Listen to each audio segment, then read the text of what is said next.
Welcome into the DNVR Rockies Podcast, brought to you as always by Strava Craft Coffee. Strava CBD coffee is infused with both CBD and CBG. It's going to help you with chronic headaches, joint pains, IBS, so much more than that. And now you can get it delivered to your doorstep every 2, 4, 6, or 8 weeks. All you got to do is use code DNVR25 when you go to StravaCraftCoffee.com to get 25% off your first purchase. I'm your host, Patrick Lyons, and joining me today, as he does every week on the DNVR Rockies podcast, he's the voice of the Colorado Rockies for AT&T SportsNet, the host of the Drew Goodman podcast, which does drop today on Thursday. And now you can get a very special Valentine's Day cameo from our guest today, Mr. Drew Goodman. What's going on today, buddy? Not too much, man. Not too much. It's always good to be with you. Weeks motoring along. There's a big football game, from what I understand, coming up on Sunday, which will garner, I'm sure, more than passing interest around the country. So looking forward to that. Yeah, today we're going to get to Bud Black's extension, the CBA, a couple other fun topics like special assistance around the game of baseball. But as you point out, the big game this weekend, there was a big game last weekend too, right? That Pro Bowl. I know you talk about that on the podcast a little bit. You know, the Pro Bowl is really just a glorified like spring training game. If you think about it, right? Like if you had a no. I got to interrupt you, man. Time out. Oh, how many people? Tell me. Well, 6.69 million watched the game. All right, it's a big deal. My bad. It's not a glorified spring training game because in spring training baseball games, the pitcher is throwing the ball with intent to get the batter out. Correct. True. The batter is trying to swing the bat with purpose and get on base and barrel the ball up, and fielders are doing their thing, right? That isn't even two-hand touch what they're playing in the Pro Bowl. That's a joke. Needs to go away.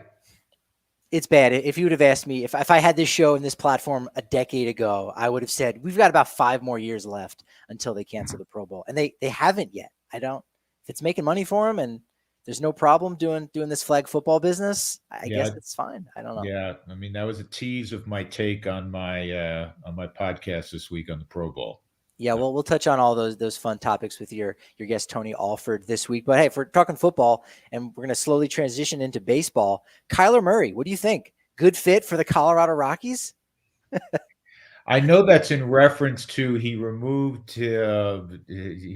stopped following the team he plays for, the Arizona Cardinals, and all of their social media entities, and he gosh knows what.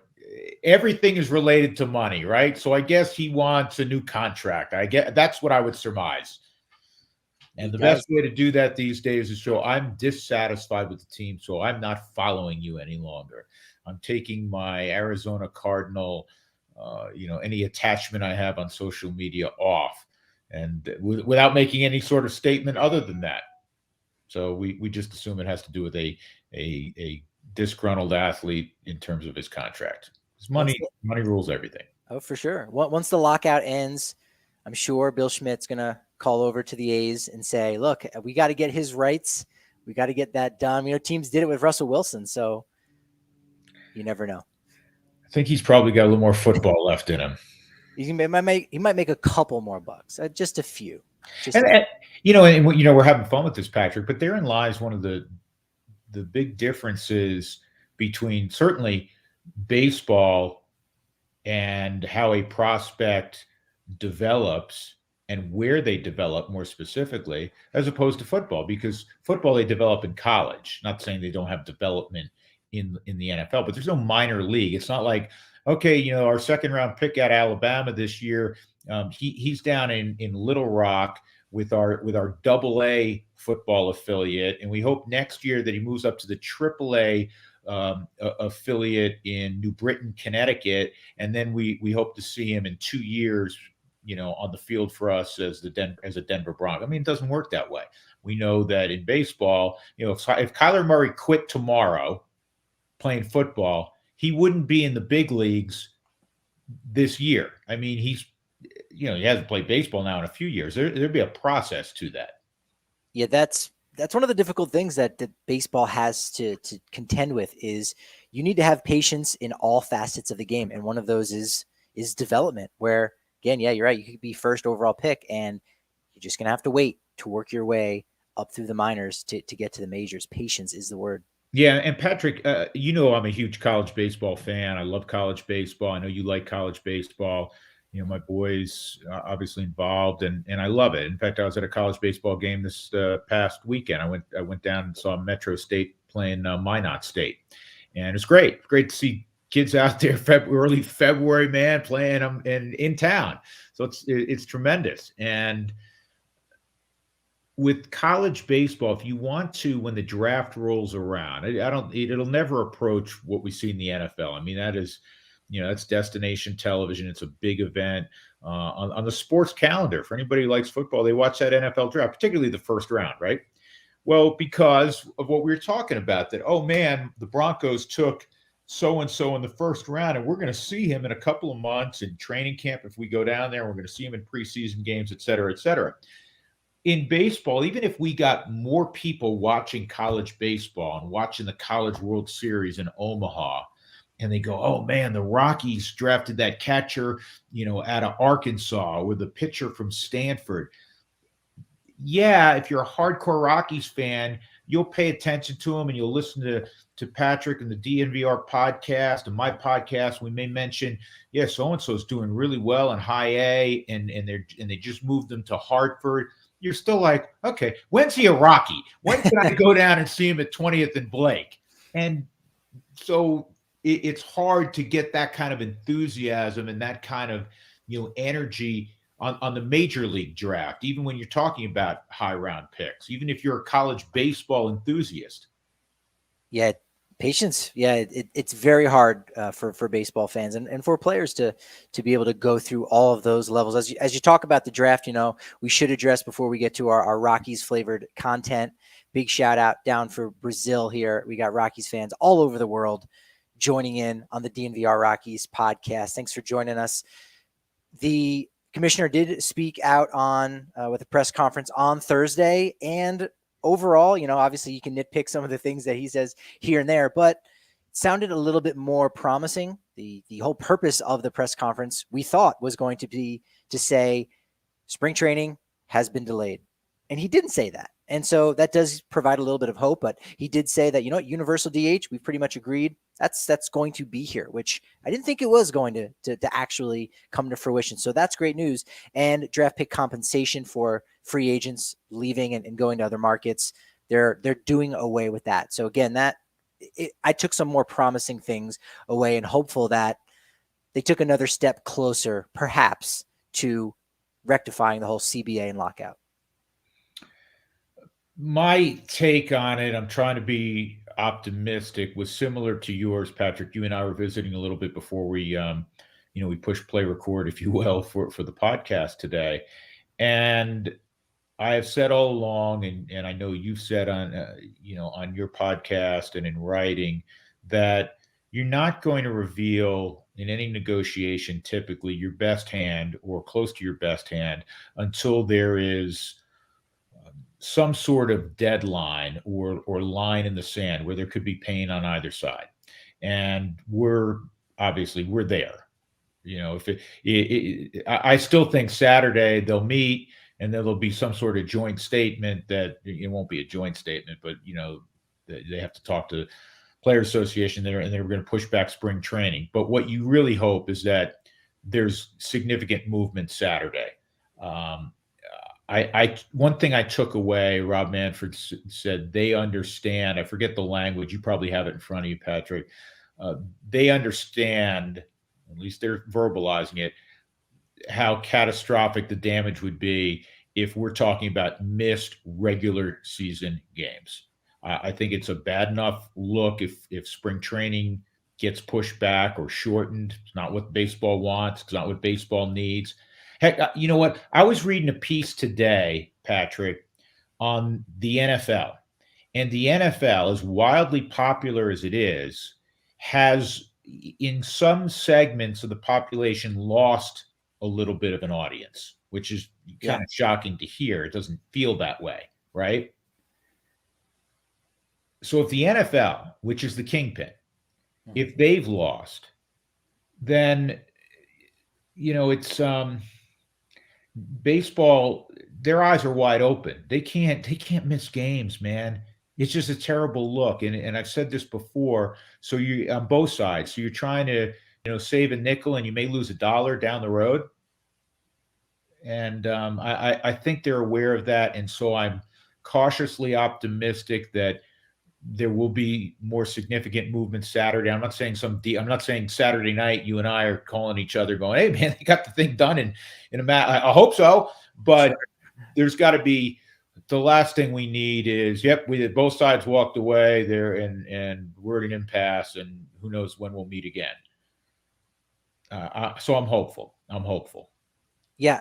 The fact that Manfred said that it was catastrophic and kind of acknowledged that, I think that was positive, because at one point, I think it was put out there that, hey, they're okay if they have to lose games. And so recognizing that, I think, is important. And again, to what you're saying about having deadlines, well, the commissioner said, look, spring training needs to be about at least 4 weeks. I thought maybe 3 was going to be the number that was going to get pushed upon. We did see that during the pandemic season in 2020, much different situation since it was only 2 months. But okay, 4 weeks, do the math, before March 31st, opening day. And then it takes about less than a week, but a week, we'll say, from when they have their agreement, have the press release out, from when they can get players to get into camp. And so that's 5 weeks. 5 weeks from March 31st is February 24th. So that does mean, hey, we might be missing out on a week and a half of spring training. But February 4th, now, in a way, according to what the commissioner said, you can take from that, that might be that deadline day, give or take a day or two on either side. Do you mean March? Are you saying March 4th? You said February 4th. Oh, sorry, February 24th. 24th. Okay, yeah. February 24th right. would be 5 24th. weeks before March 31st. Yeah, and I've talked to players who feel like you could squeeze it to 4 weeks, but I think 5 weeks is is a more doable situation. To your point, I was talking to somebody, various somebodies, and real reliable source from the ownership standpoint. They are aware, as are, I assume, the players. They are aware that, and the analogy given, that the lowest rated national NFL game still outperforms a World Series game. And it's not in comparison to the NFL, but it is in comparison to, where baseball is right now. And you're trying to grow your audience naturally. You're trying to grow your audience collectively, but specifically with the next generation of fans. And if you're not playing games, and if all people hear about are sound bites of where, from afar, wealthy folks can't seem to figure out a way to split up $11 billion, that's not going to add to your fan base. And they're aware of that. Now, as they negotiate, because you want to stay tough and you don't want to give too much and you hope the other side, but it was good to hear that, because sometimes I think, sitting where we do, you're wondering, do they realize what kind of damage they're going to do to this sport? Great point.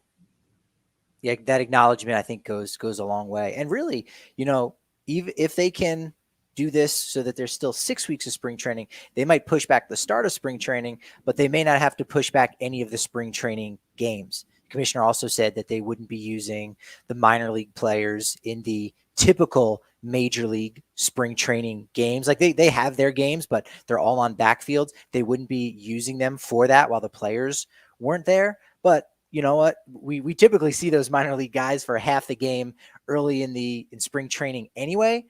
As long as the guys have reported and have been there for a week or so, you could still keep those games on time, because normally it's typically 2.5 weeks from when the pitchers and catchers report to the first spring training game.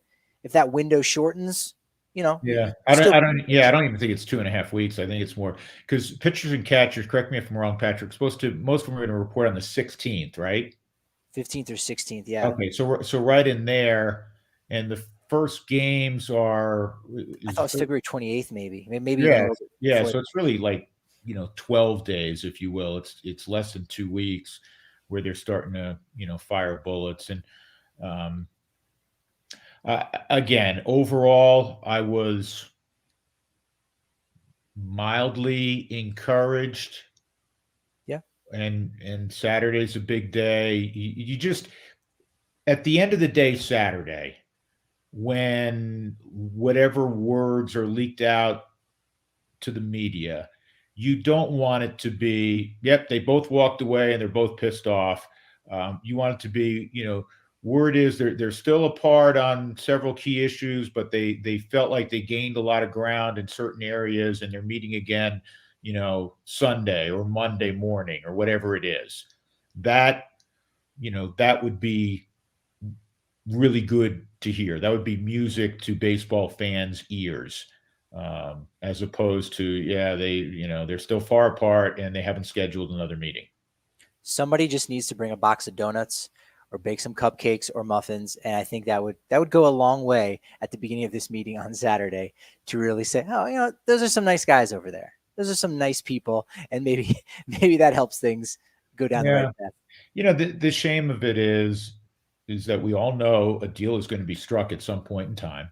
Right. And you almost want to say, okay, listen, we both have a great interest in not missing any games from a financial standpoint in the near term, and from a financial standpoint and a view of the game from afar on the long side of things, right? So guess what? We ain't leaving this effing room until we get a deal done. And you can keep sliding pizzas under the door and donuts in the morning. And, you guys can take a nap on that couch. We'll take a nap on this couch.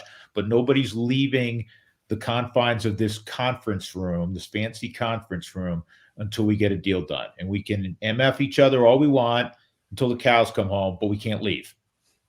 And we are very glad here at DNVR to supply all the Strava Craft coffee, all the Breckenridge beer. We'll go ahead. The Good Company hard seltzer. We'll go Maybe ahead. that's what they need, some Breckenridge beer. Loosen up the affair. Thank you. Yes, exactly right. I'm sure a couple of those guys will cut back with a couple cases or two. They've been known to have a good time, just like we are known to have a good time down on the corner of Colfax and York at the DNVR bar, where your membership gets you a bigger beer. Seriously, we have different glasses for our members where you get several more ounces, all you can drink in that capacity. It's fantastic. It's only 50 cents for your first month at the DNVR.com. And if you want an annual membership, you get a free shirt at DNVRLocker.com. It could even be that new Rapids tee that's going around as we start our Rapids coverage here in Colorado. Loving that MLS soccer. Also loving DraftKings right now because, look, the time is here. It's the big game. We've been waiting for it all season long, and DraftKings Sportsbook, an official sports betting partner of the NFL, is giving 56-1 odds on either team. All you got to do is bet $5 and get $280 in free bets if your team wins. If you're not a new customer, it's fine because those same game parlays will allow you to combine multiple bets and get a bigger payout. Obviously, the more legs you add, the more money you can win. DraftKings is safe, secure, and reliable. Best of all, you can deposit and withdraw your cash whenever you want. Download the DraftKings Sportsbook app now. Use promo code DNVR and get 56-1 odds on either the Bengals or the Rams. You bet $5 to win $280 in free bets if your team wins. That's promo code DNVR for 56-1 odds at DraftKings Sportsbook, an official sports betting partner of the NFL. Must be 21 or older. Colorado only. New customers only. Restrictions apply. See DraftKings.com/sportsbook for details. Gambling problem? Call 1-800-522-4700. You already know my DraftKings Sportsbook pick of the week was the linebacker position winning MVP. Holding out hope. Maybe Von Miller can do a couple things here and there. But, Drew, I'm hoping you can maybe put you on the spot and give us a good Super Bowl bet, heads or tails on the coin toss. That's what you're giving me? Of all the prop bets, that's what I get to choose? I'm trying to set you up for success here. You know what I'm saying? I always go heads. Whoa, that's kind of controversial because according to the stats, tails never fails. How can the stats be anything over a long period of time other than 50-50? Drew, it amazes me that you actually listen to the words that I say. Usually most of the guests I have, we're just talking over each other. We're just throwing things out. We're just trying to get our stuff in. But you know what? You do pay attention to me, so you caught me on that. I'm trying to be respectful. And I appreciate that. You know what? What's respectful right now is being able to watch the Nuggets and Avs. And guess what? You haven't been able to, but now you can with one of our new sponsors, Evoca TV. It's a totally new paradigm for TV delivery that's less expensive and more efficient while delivering a superior picture than those legacy providers. They've got local networks like Altitude Sports and other national channels, with more being added to the lineup each and every day, week, and month. The service now available in Denver, Colorado Springs, Phoenix, as well as a couple other Rocky Mountain markets like Boise and Twin Falls. In Denver, Evoca TV uses next-gen broadcast technology, which allows for a vibrant picture quality using far less bandwidth than streaming services. Simply using an antenna and Evoca's smart receiver, customers in the Denver area can access next-gen broadcasts on ABC, NBC, Fox, and CW. Most importantly, did I mention Evoca TV has Altitude Sports? They make it easy to follow Colorado teams you love, including the Nuggets, Avalanche, Rapids, Mammoth. Plus, you'll get access to coverage on the Rams, Pioneers, and baseball too. How to sign up for Evoca TV? Just go to evoca.tv/DNVR, and only $25 per month plus receiver. No contracts, no hidden fees, and the price is locked in for 2 years, and you've got all your Denver sports right there for you.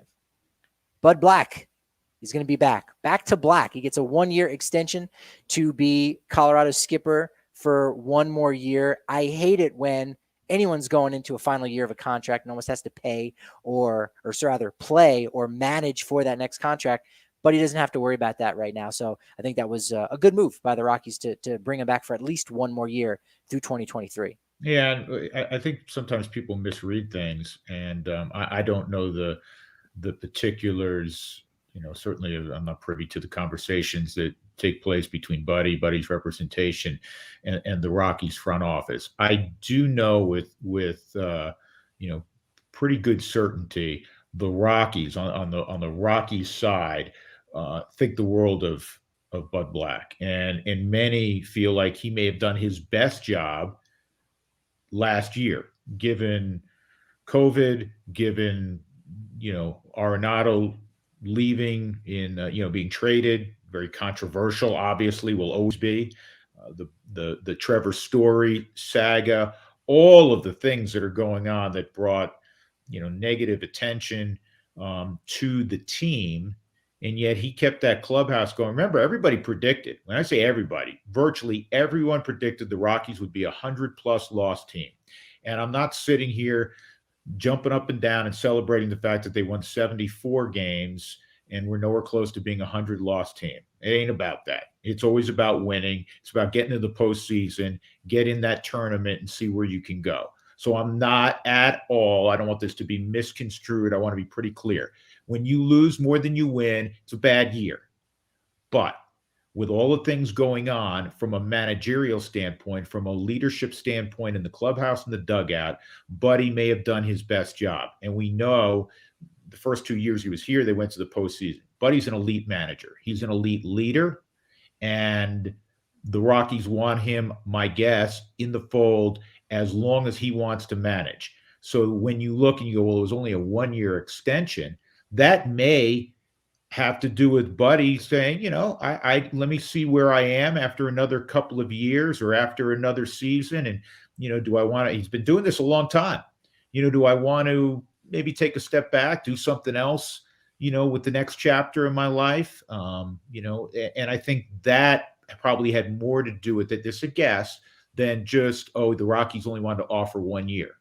That I know the Rockies think the world of Buddy, and well, they should.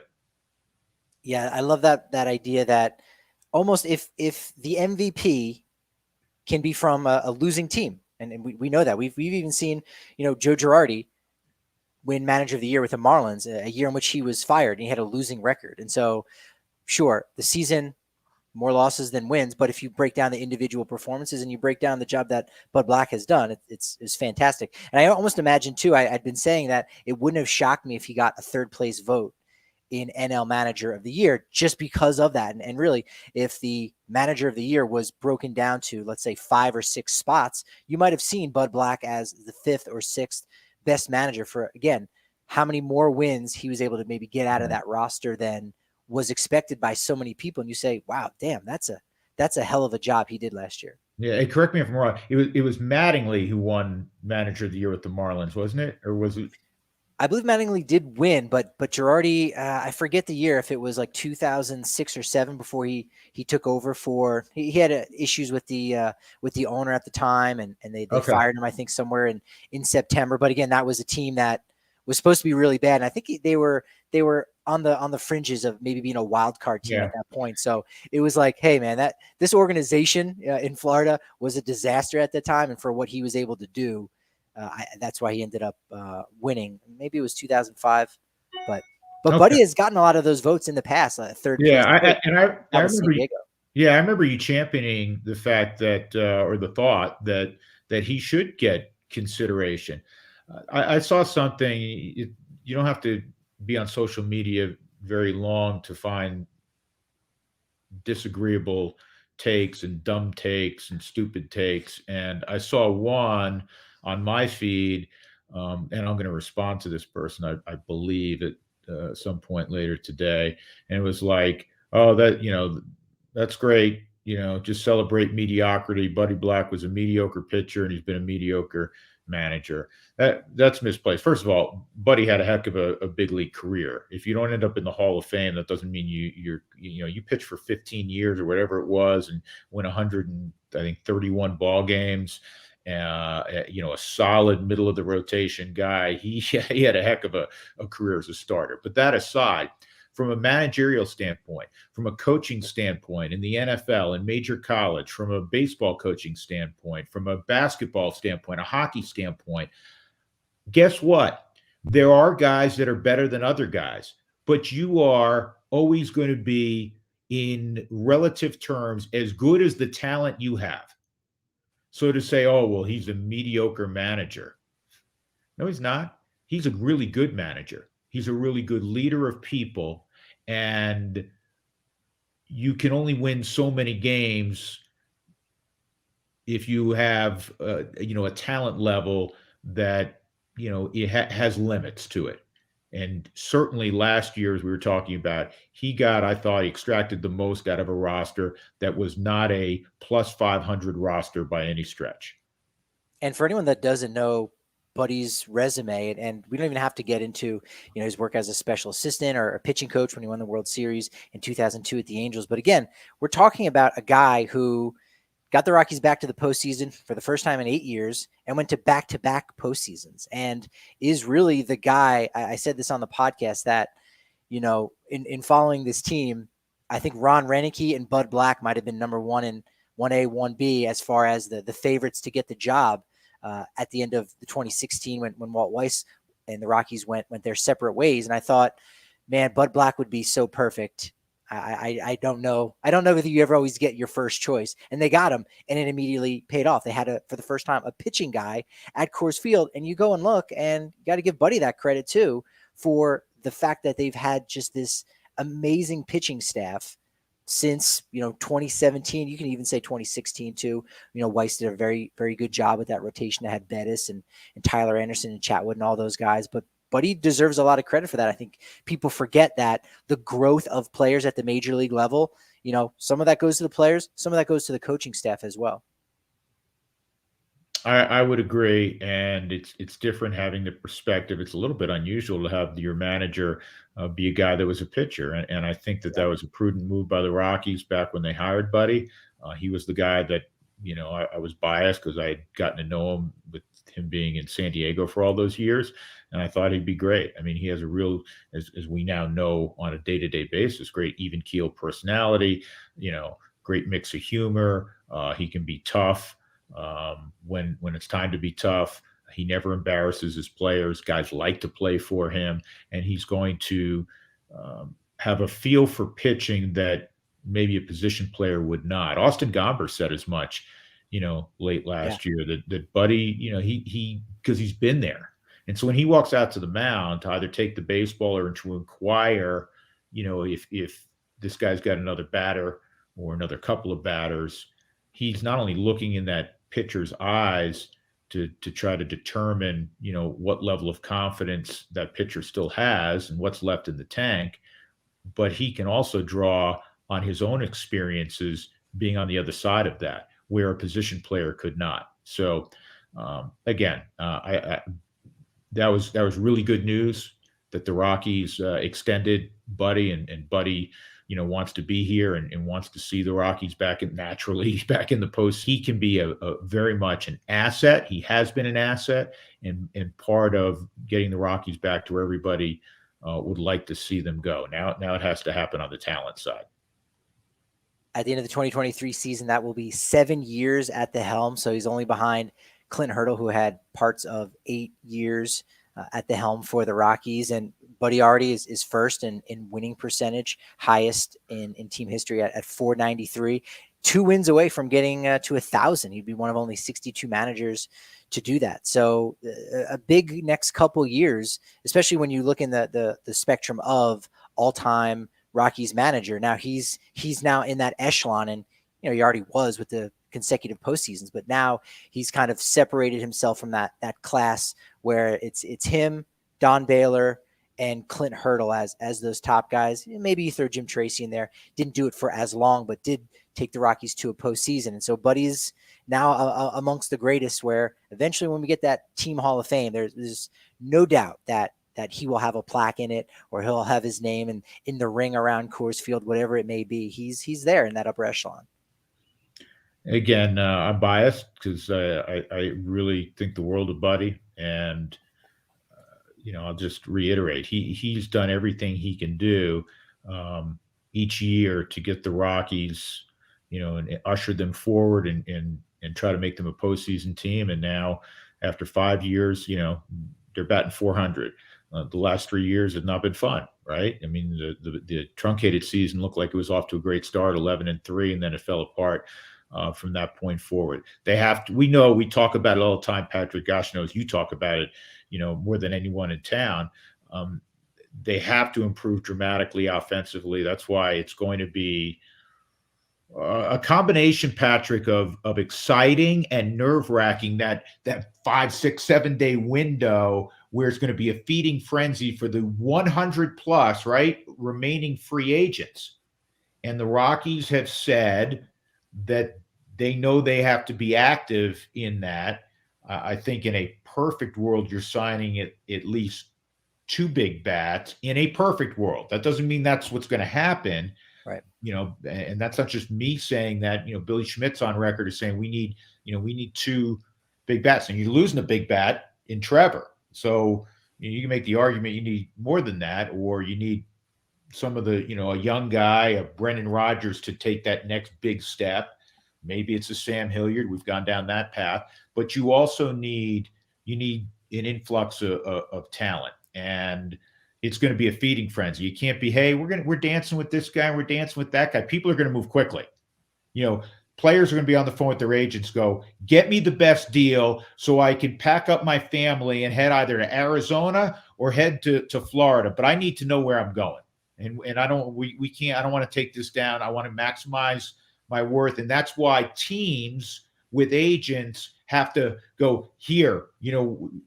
There's not going to be a negotiation. We're not going to pitter patter around. This is our best offer. And we feel like this is a really good offer, because you can't finish second. You finish second, you might as well finish 27th.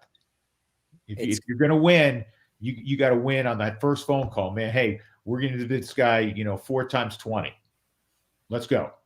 It's gonna be a right frenzy. It's a supermarket sweep, just sweeping Right. your arm down the aisle, get it in your cart, get it to go in. The last time it happened, different time, different period, but last time there was a lockout, Rockies, their 2 guys, pretty darn good, Bill Swift and Larry Walker. So we'll see if the exact same thing happens again. Those guys were great athletes, just like the athletes on Colorado's rugby team, the American Raptors. Head over to AmericanRaptors.com to score free tickets or stream their games. If you're not hip to what's going on in rugby, guess what? We got a guy, Colton Strickler, that's got it covered for you on the weekly DNVR Rugby's podcast. Hit that subscribe button to learn more about rugby with Colton's 101 Rugby podcast, with exclusive interviews with athletes and coaches. And yeah, guess what? After the big game on Sunday, the Super Rugby's coming up at the end of the month, right when football season finishes. So he's going to get you hooked up with all that if you're looking to get some juice in the game. Again, go to AmericanRaptors.com for all that and more. Also got to tell you about the relief and recovery creams from Escape Artist. It's the highest awarded topical brand in Colorado that prioritizes quality and consistency. Escape Artist produces these creams that help penetrate for deep muscle tissue discomfort. That's fast absorbing, and best of all, as I've said it many times, I've used products that leave my sheets and clothes all greasy and stained. Not the case with Escape Artists. You can go down to Lightshade and check out their premium selection of cannabis concentrates, top shelf flower, edibles, tinctures, accessories, and more. Soon to be 11 in the Denver metro area. There's 10 right now. That's where you can get your Escape Artist. And just in time, just in luck, you can get 25% off all non-sale items with code DNVR when you go to lightshade.com for your pickup, or just visit a Lightshade location near you and mention DNVR for your 25% off. Right, before we dig into the fun stuff here, Goody, because I know you enjoy your trivia, just stick it on the manager's topic for one more second there. You've been around. You've seen all the guys, Walt Weiss, Buddy Bell, et cetera, et cetera. I'm just curious how good your eye and how good your memory is. Which of the Rockies' 7 managers has been ejected the most frequently? And I'll accept it in one of 2 ways. One, just been ejected, thrown out. You've seen the umpire tossing them the most, and the most per game capita, where it seemed like, hey, very frequently this guy's getting ejected. And again, getting ejected from a ball game isn't a bad thing. In many ways, it can be it's probably good. It's probably more of a positive thing than negative, because you're standing up for your team and you might be fighting for that pitch on the outside corner of the plate. Any inkling on ejections when it comes to managers? Because I find that to be an interesting topic. I'm going to give a semi-educated guess here in a moment, but I agree with your summation there that at times it can be, motivational to a team. Like, you don't want to get thrown out every other game, because then it kind of loses its effect. Yeah, Bobby Cox. But it can light the proverbial fire. And there are times when we're sitting up in the booth, and I'll say this on the air, that whoever the manager is, he's going to be out there till he gets run because something egregious happened to one of his players. Maybe one of his players got run, and therefore he has to make a vociferous enough argument that he also gets thrown out, and he's not going to leave the field until that occurs. I would say, now remember, you can't argue. You're not supposed to argue balls and strikes. It's automatic ejection. There's less things because of video replay to really get engaged with an umpire about, which was not the case years ago. So I'm going to defer to the longest tenured manager and one that worked when there was less replay, and say Clint Hurdle was thrown out more than any other Rockies manager. You'd be right. 22 times in his 1,159 games. And next on the list is 16. And this would be the guy he's got 16, and he doesn't have as many games as Clint Hurdle does. So he has the highest percentage. It's almost about 5%. I just did some quick calculations. It's about 5% of the games, which is 1 out of every 20, which is almost once out of every 3 weeks. This guy was getting thrown out of games. Well, I respect that.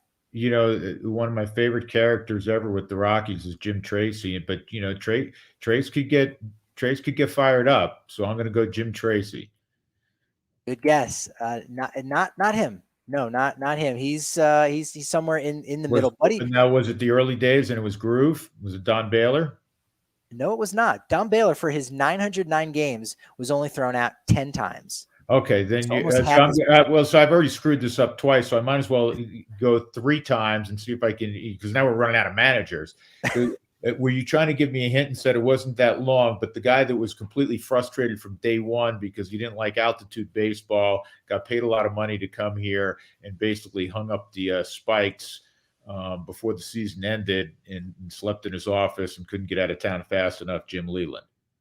That would be a good guess. He was thrown out 4 times. All right, I messed the whole thing up. All right, I got the first answer right. No, you did. You got the most important one right. Buddy Bell, about 5% of the time, he was thrown out 16 times in his 346 games. Well, the Rockies in 02, 01, he had a right to be grumpy. I think so. Yeah. Nothing wrong with that. All right, this week. Buddy Bell, we've had 2 good buddies. In fact, I'll say this, and everybody's going, "Oh, of course you say that. You do the games and whatever." Whatever. What do they sound like? Do the voice of the person online. What do they sound like? You do the games. You're by. Yeah. Of course, you're going to say good things. Honestly, and Patrick, you've been there, so you're going to back me up on this. Yeah. And I go back to the late Don Baylor, man's man, great, great human being, and obviously was a great player and A+, right? Buddy Bell, and he ended up, he was close with Dan O'Dowd, and then they kind of got sideways because they were together in Cleveland, and so Buddy's tenure wasn't that long.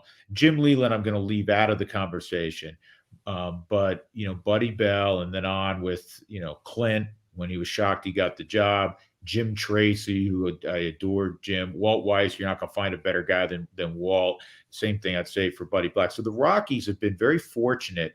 They've had a lot of really high quality people who stood on the top step of the dugout. And wouldn't you agree, Patrick?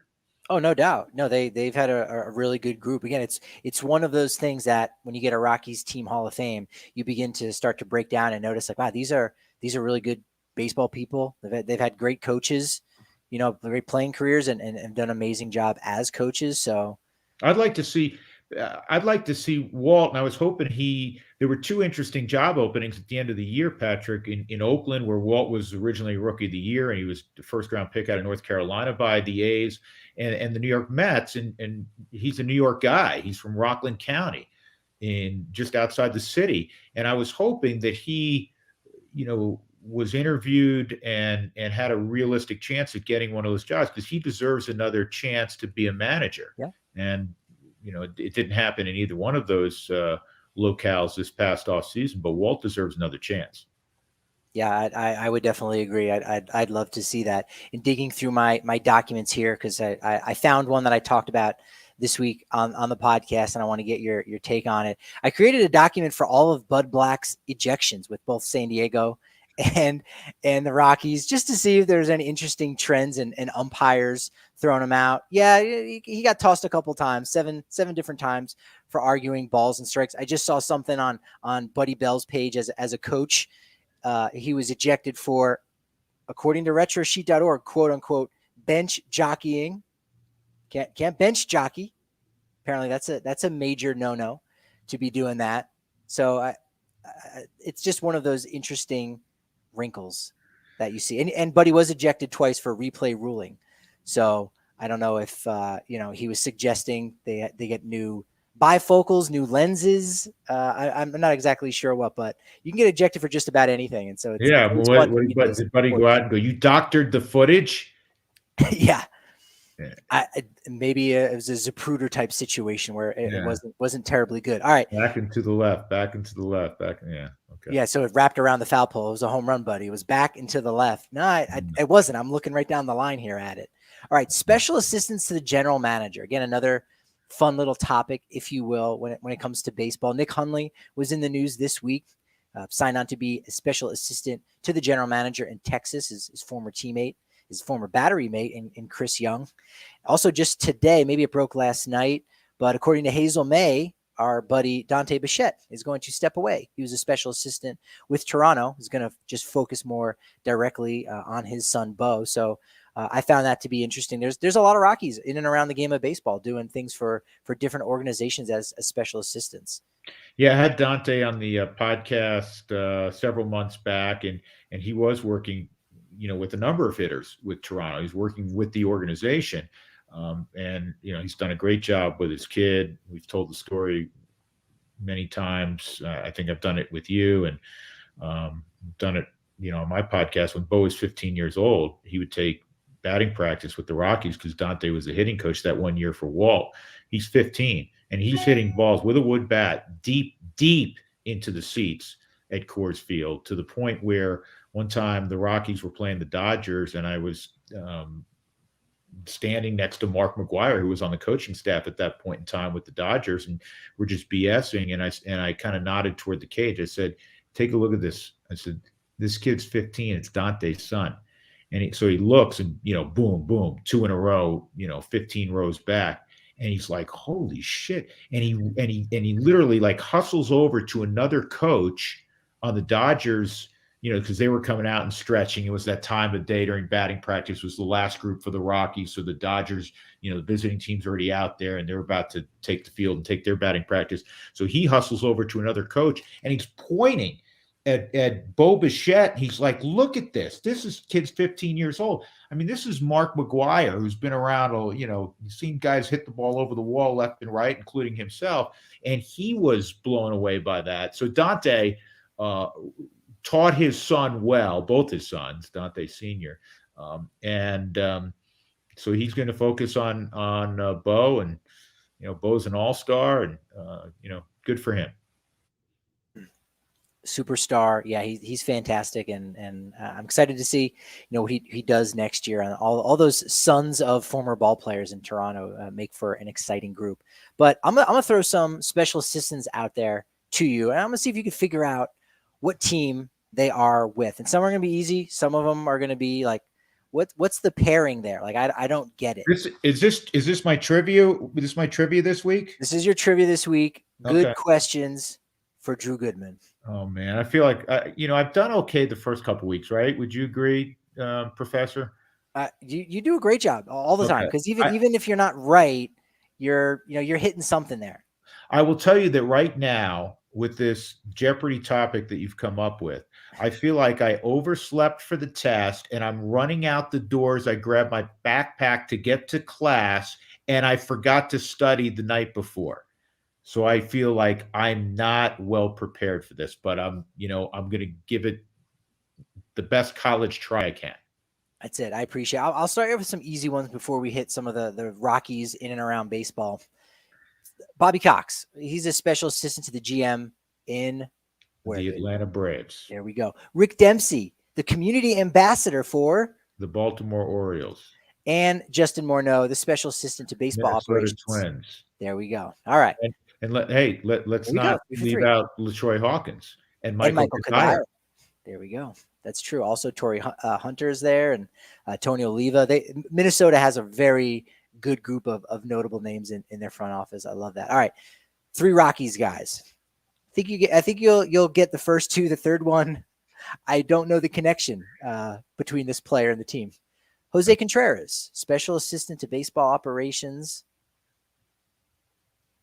Currently? Currently, yes. Now, this is in the last 3 years. I went and scoured, all 30 teams' Major League website because, as you stated last week, I've got too much time on my hands. And so this is as of the last 2 years or so. So I think most of these should still be active. So think for Contreras, who did he spend a good majority of his career with? Well, I'm not going to say good because I think of 2 teams. Well, I'm thinking of 2 teams that I thought he may be affiliated with. So I'm going to say New York Yankees. And then what would the other team be? The Marlins. Oh, was he with the Marlins, or are you thinking of Levon Hernandez? Well, I know Levon was with the Marlins. I don't know if Contreras was with the Marlins. I can't remember his whole resume, but anyhow, what I see, this is where I'm going to start failing miserably. Chicago White Sox, right? Wasn't he on that? Yeah. He was on that 2005 rotation where they barely even needed to go to the bullpen when they swept the Astros in 4 games. Okay, so he's with the White Sox. He's with the White Sox. Steve Finley, special assistant in player development. Steve Finley is the answer to. I'm going to throw one trivia question back at the professor right now. That's not how this works. Steve Finley. I know it's not how it works, but it's how I'm like buying time to try to figure this shit out. So, all right. Steve Finley is unique, a hell of a player. Yeah. He's unique in that he did something I think there's only a couple of guys that have done, and I'll give you a hint. It pertains to geography and divisions. Oh, wow. Geography and divisions. Here I was going to think it had something to do with maybe playing with all the teams in California, but actually the Padres were the only team that he played with, I think, in California. I know he was with the Astros. I think he maybe even come up with the Orioles. Is he the only player to play in all 6 divisions? There has to be someone else. That's my guess. That's a great one. I wonder if there is somebody who did that. He is one of, and I think there's a couple, Patrick, but Steve Finley, actually, he played for every team in the NL West. Really? Yes. And I believe there's 1 or 2 others. We'll have to look that one up. I know you're going to look that one up, and you're going to let everybody know. You're going to probably do it right now. But Steve Finley played for all yes, he was a longtime Padre, briefly a Rocky, but he also played for the Dodgers, the Giants, and the Diamondbacks. And the Diamondbacks are my pick to answer your original question, that he's a special assistant with the Diamondbacks. Good pick. Actually, the Padres. Padres. I should have picked that. Whatever. All right. All right. Now, this last one you're not going to get. I'm going to start failing miserably. The last one I'm not going to get. I didn't get the last two. Well, Quentin McCracken is a special assistant in baseball operations and player development for a team I don't think he's ever associated with, unless he went to spring training and then did make the team. Let's see if you know this one. See, Q went to Duke, if I remember right. And so I was thinking, okay, what, Carolinas, Atlanta, Washington, he probably moved back there. So let's say he's affiliated with, I don't know. So I'm just going to say he's affiliated with Washington. He's not. I'm looking up the GM, Matt Arnold, to see where he went to college. Maybe he was a Duke guy. Doesn't look like it, but he's with the Milwaukee Brewers. Interesting. Okay. Again, great baseball guy. You'd want Quentin McCracken in your front office doing that. But I just thought that was kind of strange, that connection between those guys, those two. Yeah, I'm right. He was a Duke guy, right? Q? I believe so, yeah. Yeah. All right. I don't know if you're going to get any of these other ones here. I picked all the toughest fun ones. Because I told you I was late getting out of bed. I overslept. I grabbed my backpack, and I didn't study. All right. I'll give you a couple easy ones here. Let's go with Vinny Castilla, Rockies. Yes, Clint Hurdle. Right now? Rockies. Come on. That was a joke, right? Yes. Well, yeah. I'm trying to get you on a roll. No, I was okay. Pudge Rodriguez. Texas. There we go. Bruce Bochy, special advisor to?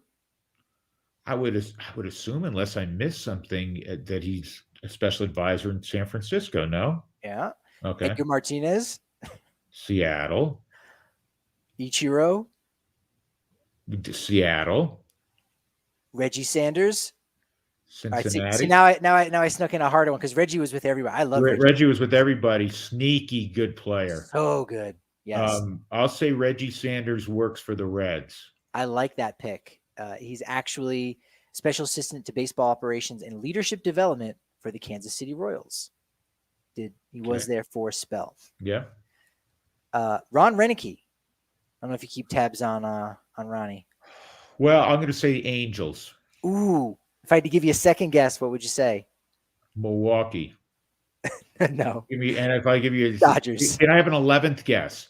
My 11th guess is the Washington Nationals. Yeah, you had the right city there. Yeah, the Dodgers actually don't have a very impressive group as far as their playing careers go. Chase Utley and Jose Vizcaino are there, which is interesting. All right, what about Jorge Posada? Think about this one. That's all I'll say. Think about it. You can get this one. This one's big. This one's worth the most points here so far in this round. It's got to be the Yankees. Think about it, Mr. Goodman. Oh, he works for Jeter in Miami. There we go. We're going to give that one to you. Yeah, big green check mark. I scratched that out. I erased it. Okay. Yeah. Hold on. You brought it back up to me. I marked it wrong, but you got it correct. Let me give you credit for that. All right. And the last one on this, because again, these are hard, but I find it interesting to see what former ball players and managers and coaches are in these front offices. This one, again, you have to really think about it. So this one's hard, but it makes sense. There's a connection loosely. Tim Raines, special assistant to player development. He's a special assistant to Dave Dombrowski with the Montreal Expos. That was a joke. So it's not one of the teams he played with. So now knowing that, think about what team Tim Rock Raines could possibly be with. It's not the Long Island Ducks or the New York Bears. It's not an Atlantic League team that I think he played for. I keep mentioning this team, hoping that at one point I'll be right by mentioning them. So it's not Washington. No. And so I'm trying to think.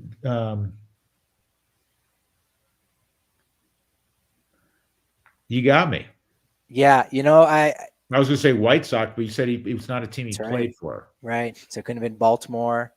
Montreal doesn't exist anymore, so the next nearest team, if you will, in the same country, the Toronto Blue Jays. So no connection there, but you go, once you hear that, you go, okay, that makes a little bit of sense. Yeah, I wouldn't have made that leap. I mean, different league. Yeah, it's north of the border, but I don't know where Tim Raines makes his home.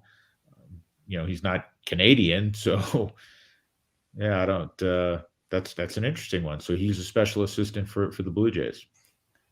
Yes. Now, last week I did a show with Eric Weedham, the guy who designs all our shirts and all our graphics and whatnot, about minor league logos and nicknames and things of that nature. So I want to get your hot take on something. Do you get a chance to go up to the Independence League to watch some summer collegiate ball? I know you watch a lot of summer collegiate ball in the summer when you have an opportunity, but have you ever checked out the Independence League? They're starting to expand, I think, out of like North Dakota and South Dakota, a bit further west. I've seen different summer leagues. I'm going to be in my son's playing in the Prospect League this summer in the Midwest, so I'll see that.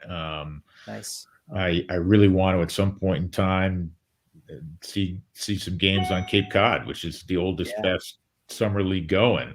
And but I know there's been some decent leagues here. In fact, years ago I played in the Rocky Mountain Collegiate League, but I've not been to the Dakotas to see baseball now. Sure. Well, there's going to be a new team this year in Laramie called the Gem City Bison. Nice. I really like the logo, but I got to get your take on the mascot. Who or what does this remind you of? The mascot of the Gem City Bison. When you look at this, does it resemble a cartoon caricature of any current major league player by any chance? I mean, it's the hairdo and it's the color of the uniforms, the yellow and brown. You're going to say Fernando Tatis Jr. Doesn't it? Right? Isn't it a bit evocative of Tatis Jr.? Like they turned him into a buffalo, like Avaco TV. The hair, the hair, and maybe the color scheme on the hat. To your point, glasses.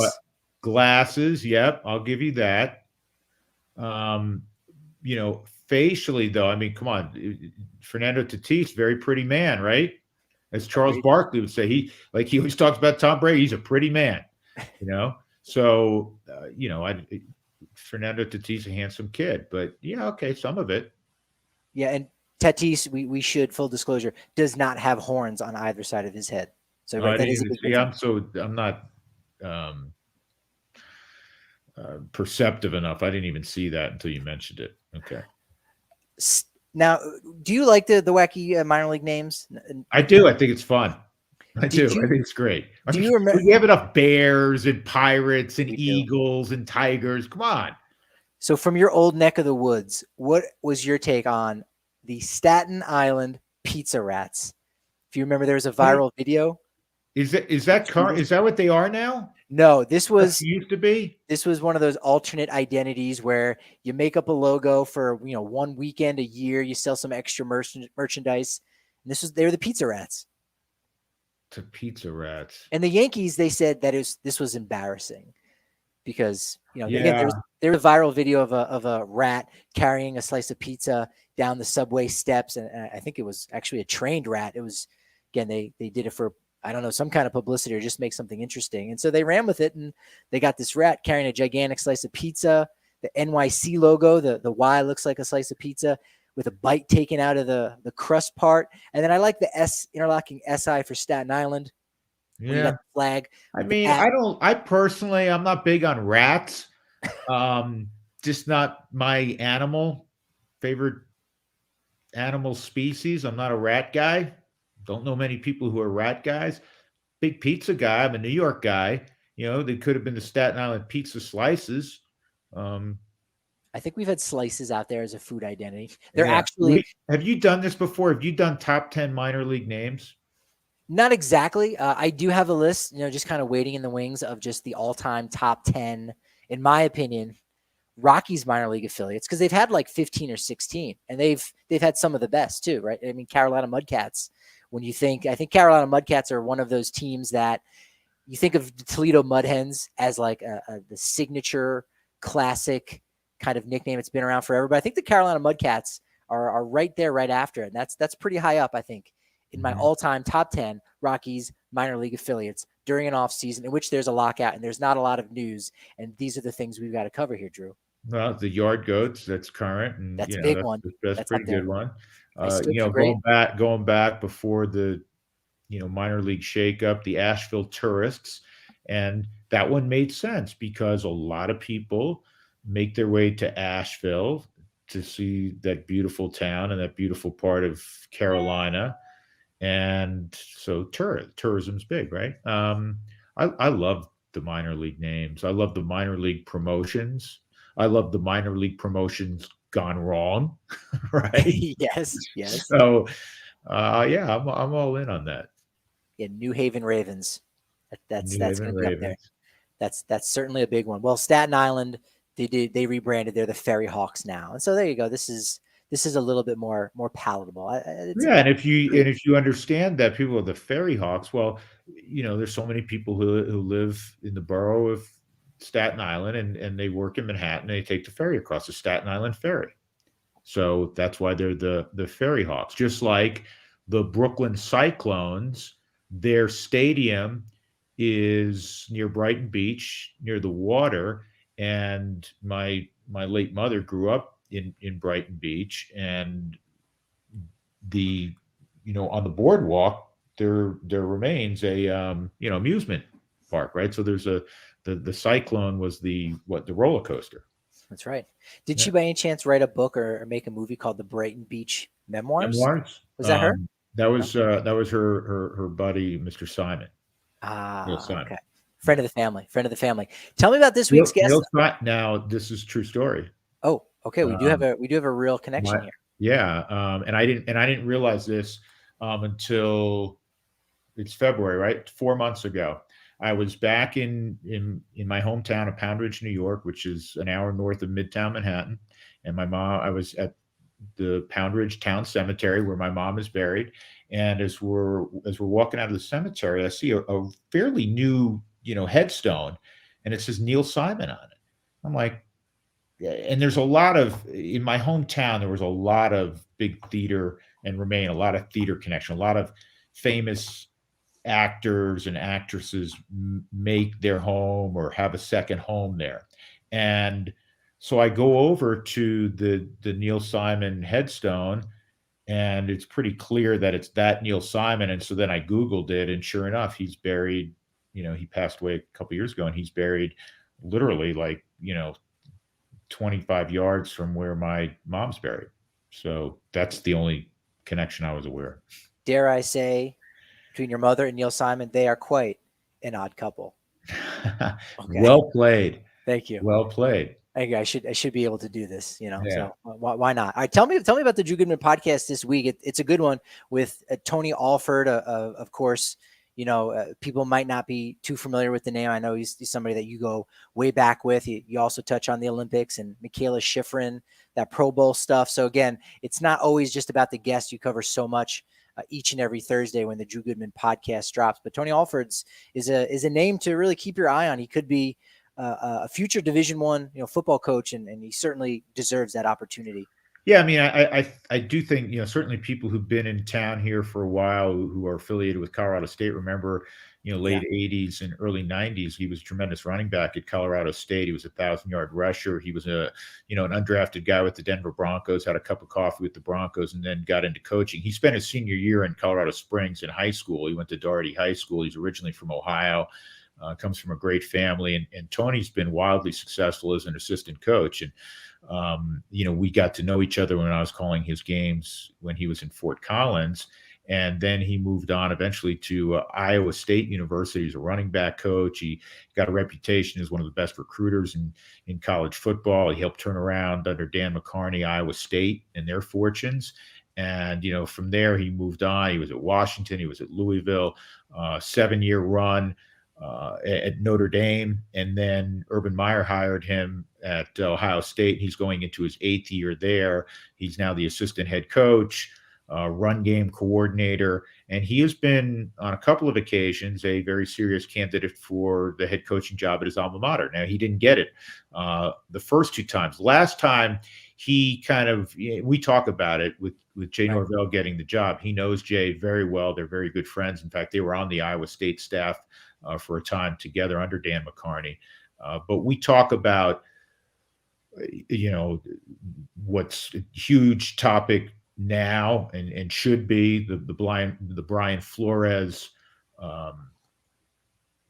class action suit, the dearth of black head coaches in the NFL. We talk about that. We talk about his career. We talk about life as an assistant. We talk about recruiting, Patrick, in this day and age of NIL. What are kids looking for? And he's at the top of the food chain. I mean, the kids they're looking at, it's coming down to like what, Ohio State, Alabama, Clemson, Georgia, LSU. I mean, that's the ilk of player they're recruiting. So it was a fascinating conversation. In fact, so much so, I mean, my unbiased opinion, that we do a two-parter. So there's a lot to glean from that. And I think people, been here for a long time, and certainly Ram fans will be, I think, particularly interested in hearing from Tony.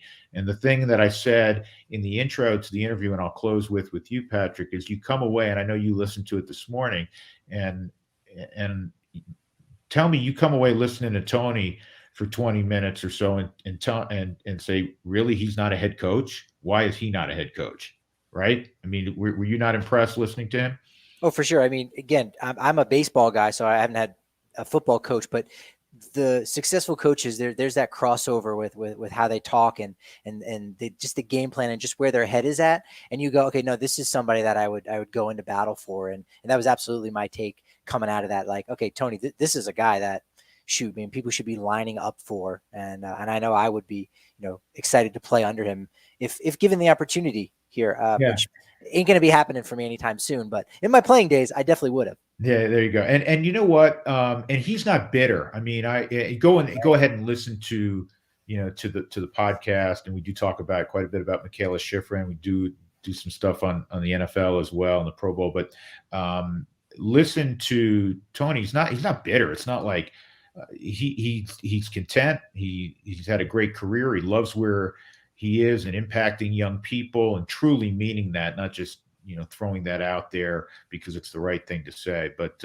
anyhow, I'm really fortunate to talk to somebody hopefully of interest every week and have a long form interview, and I enjoy all of them. I really do. This is near the top for me. I mean, I had a great time talking to Tony, so much so that by length we had to split it up into two shows. And for, obviously this is a baseball podcast, and I'm a baseball guy.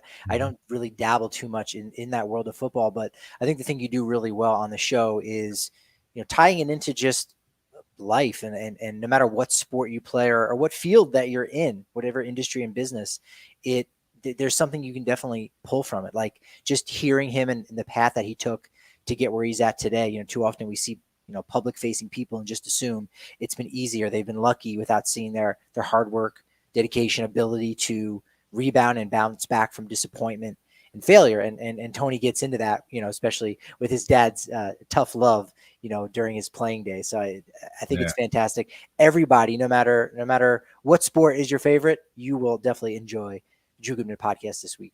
Yeah, that story you allude to with his dad, people will get a kick out of that one. Oh, yeah. Good chess move by Pops for sure. Yeah. This has been fun. Follow Drew. Again, if you're not already downloading his podcast, wherever you listen to podcasts, check out the Drew Goodman podcast.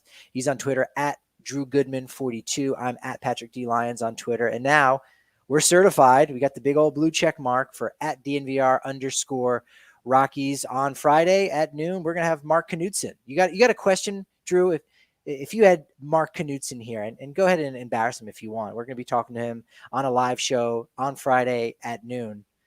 I'm not going to, no, off the top of my head, I'm not going to embarrass him. I like Mark a lot, and I enjoy talking baseball. I enjoy talking about a lot of different things with Mark. Mark's a sharp guy. He's got well thought out opinions on a number of topics, certainly baseball, a central focus of his with his podcast and all the things that he does in writing as well. But, deep thinker, which I always appreciate and respect, and we're talking about Tony Alford being a former CSU Ram, Mark Knudsen, a former CSU Ram.